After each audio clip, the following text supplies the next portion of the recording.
변창흠 국토교통부 장관 후보자는 양질의 주택 공급을 더욱 가속화하는 등 국민적 영혼을 실현해 나갈 것으로 기대합니다.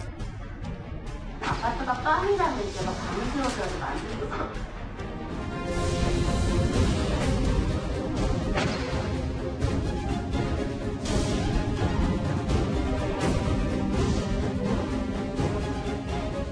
관찰 기록이 부족했다는 주장이 나오는데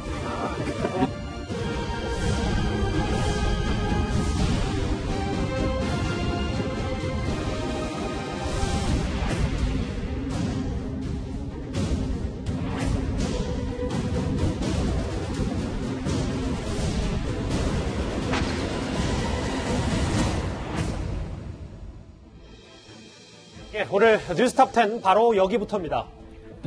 집권 4년 차에도 잘 버티던 콘크리트 지지율이 조금씩 붕괴되기 때문일까요? 문재인 정부 첫 국토부 장관에 발탁이 됐었던 김현미 장관이 결국 물러나게 됐습니다. 낙제 수준의 부동산 성적표를 남기고 이렇게 퇴장을 하게 된 겁니다. 문재인 대통령은 오늘 4개 부처의 장관 후보자를 지명했습니다. 국토교통부 장관 후보자에는 변창흠 한국토지주택공사 사장을 지명했습니다. 이 소식부터 차분히 풀어보겠습니다. 이현정 의원님. 네. 굳이 제가 지지율을 다시 한번 오늘 또 다른 여론조사 기관의 지지율을 짚지 않더라도 크게 보면 지지율 하락에 김현미 장관을 교체했다, 급한 불을 끄겠다, 이렇게 해석해도 되는 거예요? 제가 이제 역대 대통령들의 정치 스타일을 이렇게 좀 연구를 해보면요. 특히 이제 김영삼 전 대통령 같은 경우는 뭔가 문제가 나오면 바로 교체를 합니다. 장관들 같은 경우에. 또 김대중 대통령이나 노무현 대통령 같은 경우는 이 장관 교체를 국정 운영의 전환점으로 많이 삼았어요. 아하. 뭔가 좀 쇄신을 할다든지, 문제가 있을 때라든지. 근데 문재인 대통령을 이렇게 쭉 보면 좀처럼 해서 장관들 바꾸지 않습니다. 그러니까 야당이 뭐라고 하든 간에 본인의 고집대로 나가는데 단 하나 변수가 있어요. 그게 뭐냐면 지지율이 떨어질 때. 항상 지지율이 떨어질 때 보면 이런 이제 장관 교체나 이런 조치들이 나오는데. 개인적인 분석이신 거죠? 네, 그렇습니다. 그러니까 결국 이제 문재인 대통령이 이렇게 개각을 하는 이유도 바로 어제 있었던 이제 지지율 하락. 오늘 또 발표됐죠. 예. 바로 거기에 이어서 이제 본인이 한번 조치라고 보여집니다. 왜냐하면, 우리 어떤 여론을 보면 사람 문제, 즉 장관 문제가 나오면 사실은 어떤 정권의 문제나 이런 것들이 조금 희석되는 경우가 있거든요. 그걸 통해서 이제 국정운영 전환점을 사는데 사실 김현미 장관은 진작에 이제 교체됐어야 되죠. 왜냐하면 이미 최정호 전 후보자가 원래 됐다가 본인이 집 세 채 가지고 있기 때문에 사실은 물러나는 바람에 이어서 이제 온 거 아니겠습니까? 더군다나 김현미 장관 같은 경우는 본인도 사실은 그동안 교체를 많이 희망했습니다. 왜냐하면 이게 부동산 문제가 사실 본인의 전공도 아니고 잘 알지도 못하고 또 김수현 전 정치시장이 이미 만들어 놓은 정책을 본인이 그냥 하는 이상이기 때문에 오히려 욕만 먹는다라는 그런 이야기를 많이 있었거든요. 근데 모르겠습니다. 지금 이번에 오늘 4명만 교체를 했는데 사실은 지금 국민들 입장은 더 많은 장관들이 지금 교체되는데 이제 장관이 없었지 않습니까? 예. 이건 아마 연말이나 또 내년 초가면 또 개각이 있을 겁니다. 아마 그런 걸 통해서 뭔가 국정 운영에 이 변곡점도 두려고 하는 것이 아닌가 하는 생각이 듭니다. 여기 보시면 지지율 하락세가 조금 확연하기 때문에 청와대도 어느 정도 결단을 내린 것 같은데 다음 화면을 보겠습니다. 김근식 교수님. 네. 김현미 장관을 교체하면서도 오늘 청와대 얘기는 경질은 아니다. 원년 멤버고 맡은 바 소임을 다했다. 그러니까 문책성 인사는 아니다. 이런 걸 강조한 것 같더라고요. 그렇죠. 일단은 대통령이 개각을 해서 경질을 했다고 밝힐 수는 없는 거 아니겠습니까?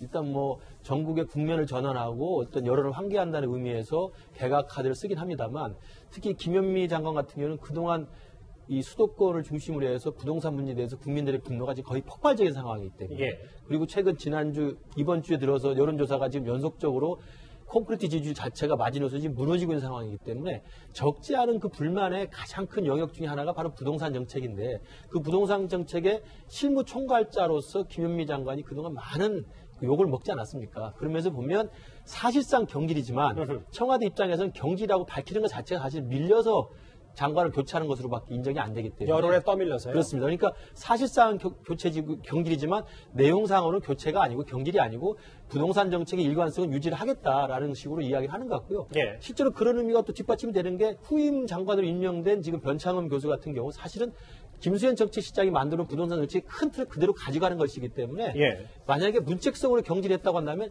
전혀 다른 정책적 칼날을 가진 사람을 뽑았어야 되는데 그렇지 않기 때문에 청와대는 그걸 아마 그 카드로 이야기하면서 경질이 아니다라고 지금 주장을 하고 있는 것 같습니다. 알겠습니다. 김현미 장관의 교체 이유는 혹시 이 발언이 결정적이었을까요? 논란의 빵 발언 다시 한번 들어보겠습니다.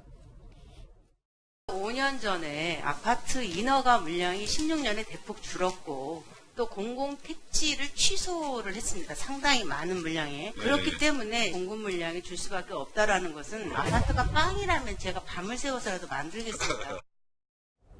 당시 저희 뉴스탑10도 좀 이 얘기를 짚어봤었고 실제로 야권에서도 뭐 빵투아네타 아니냐 김현미 장관이 마련해 주신 뭐 과자집 얘기까지 하면서 꽤 조롱의 대상이 됐었는데 최 교수님 네. 이런 뭐 결정적 발언 말고더라도 지금 매매가, 전세가, 월세가 앞서 제가 짚어본 것처럼 부동산 정책 낙제점을 줘도 되는 거 아닌지 이런 우려는 나오고 있잖아요. 그런 우려가 있죠. 사실은 현 정부 들어서 부동산 정책이 제대로 잡히지 않고 있는 건 분명한 사실이고요. 거기에 김현미 국토부 장관이 어쨌든 주무장관은 책임을 져야 되는 겁니다. 누군가는 책임을 져야 되는 거잖아요. 뭐 물론 장관이 모든 걸 책임지느냐 이렇게 뭐 얘기할 수도 있겠지만 어쨌든 누군가는 정부의 책임을 져야 되고 그런 자리라고 하면 김현미 장관 입장에서 경질되는 것은 어찌 보면 당연한 수준이라는 생각이 들어요. 그리고 집값 문제만 해도 대통령이 그렇게 잡겠다고 약속을 했음에도 불구하고 집값이 잡히지 않고 계속 지금 오르고 있고 예. 전세난 월세난 때문에 국민들이 불만이 상당히 비등해지고 있습니다. 제가 볼 때는 지금 현재 윤석열 총장하고 추미애 장관 관련된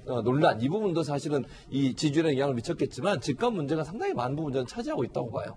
그렇다고 하면 대통령 입장에서는 바꿔야 되는 상황이 됐다라고 저는 보고 뭐 청와대야 당연히 그렇게 경질의 의미가 아니라고 얘기하지만 누가 봐도 이거는 김현미 장관에 대한 경질의 의미가 분명히 있는 것이고요. 또 국토부가 새롭게 일신해서 집값 문제 반드시 잡으라고 하는 대통령의 어떤 지시가 어찌 보면 경질의 의미에 담겨 있지 않나 이렇게 볼 수 있을 것 같습니다. 24번의 부동산 정책을 지금까지 내놨지만 김현미 장관의 섣부른 발언이 이 부동산 민심에 기름을 부었다는 점도 아마 교체 배경으로 꼽힐 수가 있겠습니다. 김현미 장관의 3년 동안의 지금까지 말 저희가 한번 영상으로 모아봤습니다. 지금까지 정책은 다 종합적으로 작동하고 있다고 봅니다. 어느 정도 올랐다고 보시나요? 감정원 통계로 11% 정도 올랐다고 알고 있습니다. 몇 퍼센트요? 11%라고 알고 있습니다. 30대에 영끌하는 그런 매수세라고 그럴까 비싼 가격에 30대가 사준 게 아닌가 이런 굉장히 안타까움이. 오늘은 물촌마을 사시죠? 물촌마을은 얼마 합니까? 지금 한 7, 8억 하죠. 저희 집보다는 비싼데요. 저희 집 정도는 디딤돌 대출로 살 수 있습니다. 뭐 기억하시는 분도 많을 겁니다. 그 논란이 됐던 발언들을 한번 모아봤는데요. 소정속장. 저희가 계속 지지율을 얘기할 수밖에 없는 이유는 문 대통령의 핵심 지지층이라고 하는 중도층, 특히 30, 40대 층마저 뭔가 분위기가 빨간색으로 좀 돌아선 거 아니냐. 그럼 이걸 개각이라든지 김현미 장관 교체, 부동산 정책 전환으로 되돌 수 있는지 이게 좀 궁금하거든요. 최근 1년의 흐름은 어쨌든 올해 보면은 부동산 민심이 계속 악화해 오는 가운데 추미애 장관과 윤석열 총장의 갈등도 점처럼 출구를 찾지 못하는 상황이 굉장히 오래 지속이 되어 왔거든요. 그러면서 최근 여론 흐름을 보면은 이 중도층뿐만이 아니고 진보층에서도 일부가 이탈하는 흐름이 나타나고 있다라고 여론조사 전문가들이 계속 분석을 하고 있습니다. 예. 그런 정도로 이게 어쨌든 국정 운영을 관리하는 부분에서는 빨간불이 켜졌다라고 지금 볼 수 있는 그런 상황이기 때문에 그런 상황이라는 부분 하나. 그리고 무엇보다 중요한 것은 내년 4월에 있을 서울시장과 부산시장 재보궐선거 여기에서의 승패에 따라서 이후에 국정 운영의 동력이 어떻게 되느냐가 결정이 되는 것이거든요. 네. 그러니까 사실 지금 벌써 12월이기 때문에 얼마 안 남았습니다. 그러니까 지금 국면은 어떻게 보면 터닫기, 판가리를 하고 있는 국면이다. 국정의 큰 틀을 바꾸기 위한 이 부동산과 추미애, 윤석열 갈등 부분을 올해 안으로 정리하고 내년에는 새로운 판으로 이걸 서울시장, 부산시장 부분에 선거에 임하겠다라는 그러한 여권의 의지가 드러난 것이 이제 최근에 개각이 아닌가 그렇게 뭐 볼 수 있을 것 같습니다. 결국 집값 못 잡고 떠나는 김현미 장관 이런 표현도 나오고 있죠. 그런데 김현미 장관 후임에는 교수 출신 주택 전문가인 변창흠 한국토지주택공사 사장이 내정이 됐습니다. 그런데 부동산 정책에 변화가 있을 가능성은 그리 크지 않아 보입니다. 문재인 정부의 그 주택 정책의 성적을 매긴다면 역대 정부 중에 한 뭐 상중하로 따지면 어느 정도에 들어가실 것 같아요? 저는 이제 중상 이상은 된다 생각을 중상. 합니다. 그러면 최근 시기가- 박근혜 정부, 이명박 정부, 새 정부 비교할 때는 어느 정도 될 것 같아요? 몇 등 정도? 그 세 비교하면 그래도 지금 정부가 제일 낫다고 제일 낫다. 생각합니다. 일단- 왜냐하면 앞에 그 정부는 좀 쉬운 시기였어요. 후임 국토부 장관으로 내정된 변 후보자 목소리 한번 들어봤는데 어떻게 부동산을 바라보는지가 후임자가 이게 되게 중요할 텐데 일단 이현정 의원님 네.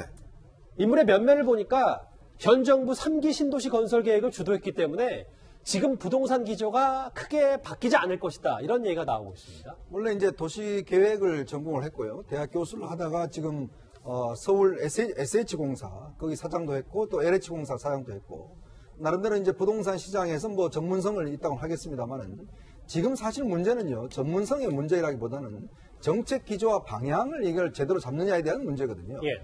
자 그러면 지금 실세라고 하는 김현미 장관도 어떤 면에서 못 해냈습니다. 자 그러면 어떤 면에서 보면 이제 교수 출신이고 뭐 이 정권과 어떤 실세라고 할 수 없는 변창흠 지금 후보자가 왔을 때 과연 이게 개혁해낼 수 있는가에 대한 문제. 또 본인도 이야기하지 않습니까? 현 정권 제일 잘한다면서요. 잘하는데 왜 바꿨습니까? 그러니까 결국 그런 문제를 제기를 하면 예. 지금 어떤 면에서 보면 이 정책을 주도하는 게 청와대지 않습니까? 그러면 청와대의 입장 변화는 없습니다. 지금 뭐 김상조 정책실장이나 이런 분들은 내년 되면 다 괜찮아질 것이다. 그렇게 이야기를 하고 있거든요. 예. 근데 지금 괜찮아진다는 흔적이 없습니다. 왜냐? 내년 되면요. 기본적으로 서울 시내 공급이 올해보다 대폭적으로 줄어듭니다. 거의 지금 왜냐면 과천이 보면 지금 전세값이 안정이 되고 집값이 안 되는 이유가 뭐냐면 과천이 유일하게 공급이 지금 많아지기 때문에 그래요. 근데 서울시가 이미 박원시장 8년 8개월 그다음에 이 정부 들어서서 공급 억제 정책을 계속 해왔기 때문에 서울은요 내년 되면 거의 공급량이 15,000세대 정도밖에 되지 않아요. 자 그런 상황에서 서울 집값 잡을 수 있겠습니까? 전세값 잡을 수 있겠습니까? 저는 기본적으로 또 구조가 보면 임대차 3법 때문에 지금 전세나 월세난이 굉장히 심각한 상황이에요. 더군다나 거기에다가 이 정권이 제일 잘한다고 이야기하는 사람이 후보자 돼갖고 나중에 장관 되면 알겠습니다. 과연 이게 저는 방향이 바뀔까? 저는 굉장히 부정적입니다. 소국장님 여기 보면 김수현 전 청와대 정책실장 현 정부 부동산 정책을 설계했다는 인물과도 친분이 있고 사실 지금 TV를 시청하시는 분들 집값, 전세값, 월세값 때문에 주무부처 장관이 어떻게 바뀌는지 관심이 많거든요. 그럼 앞으로 기조 변화는 없고 공급도 안 늘리고 뭐 호텔 전세와 같은 호텔 월세와 같은 이런 식의 약간의 변주만 펼친다 뭐 이렇게 봐도 되는 거예요?